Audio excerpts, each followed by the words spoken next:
Collision mitigation system. Collision mitigation system comprises of forward collision warning, auto emergency braking, forward collision warning. Forward collision warning alerts the driver in case of a possible collision detected by the system. Level 1 warning. The driver is alerted to the risk of an imminent collision by first level of visual and audible warning. Auto emergency braking.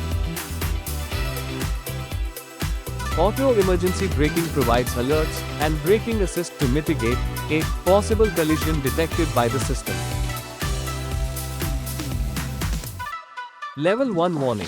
The driver is alerted to the risk of an imminent collision by first level of visual and audible warning.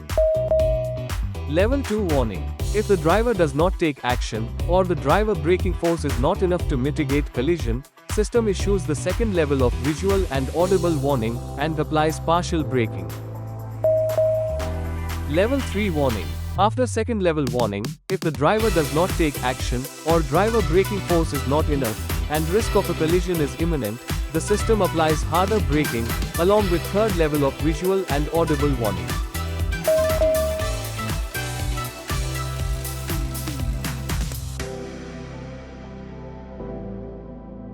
Warning.